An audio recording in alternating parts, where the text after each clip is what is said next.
Okay, so we're diving into something that I think we've both had on our minds a bit lately, right? Like those moments where you think of the absolute perfect comeback, but like 5 hours too late. Yeah, yeah, totally. So we're trying to get to the bottom of like what makes a witty comeback actually work when it does work. And all those thoughts we had about that are right here with us. And then we've got this book too, The Art of Snarky Wit and Witty Comebacks. Exactly. And the first thing this book does is define snark for Hmm. us. It says snark is like this informal attitude or expression, and it's all about mocking irreverence and sarcasm. So it's not just being like funny, right? Yeah. Like you're trying to kind of poke fun at something. Yeah, yeah, exactly. Like a knowing jab almost. And sometimes it can be funny, and I'm sure we've all experienced it. Sometimes it can fall completely flat. Oh yeah, absolutely. And I think that actually connects to what I was saying before about like thinking of the perfect comeback hours later. Right? Have you ever experienced that? Like we were like, oh, if only I had said that. All the time. Yeah. Yeah, definitely.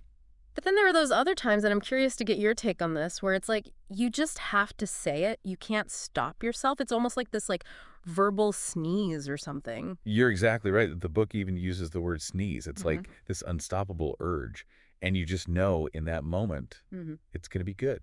Like Yeah. you just have to say it. Yeah, and you expect other people to get it, you know? You're kind of like putting it out there for everyone to enjoy. Totally. And that expectation is super interesting because it all comes down to shared understanding. Like, do other people have the same context? Hmm. And the book uses this really interesting analogy here, referencing a haiku by Kobayashi Issa. Have you ever heard of him? I have, yeah. It says, "In the cherry blossom shade, there's no such thing as a stranger."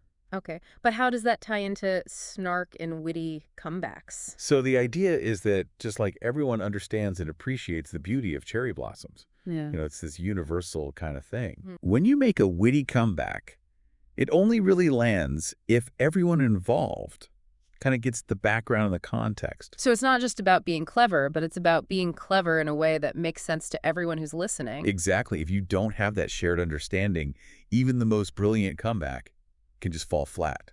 It's like you're speaking a different language almost. Yeah. So to kind of recap here, it seems like the key takeaways are, snark itself, which is that kind of mocking sarcasm, and then there's the delayed wit, which we all experience, and then the spontaneous wit, which is what we were just talking about, and then that underlying idea of shared understanding. Yeah, absolutely. And it's really interesting how those things all kind of work together.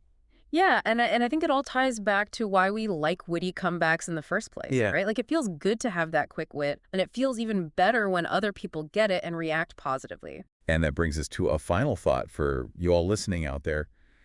Think about those times when you had that urge to just say something witty, and it worked perfectly. What was going on in those moments? What was Yeah. the shared context that allowed it to be so funny? Maybe if we pay more attention to that, we can all have more of those spontaneous witticisms. That's a great question, something to definitely think about. Thanks for joining me for this deep dive. My pleasure.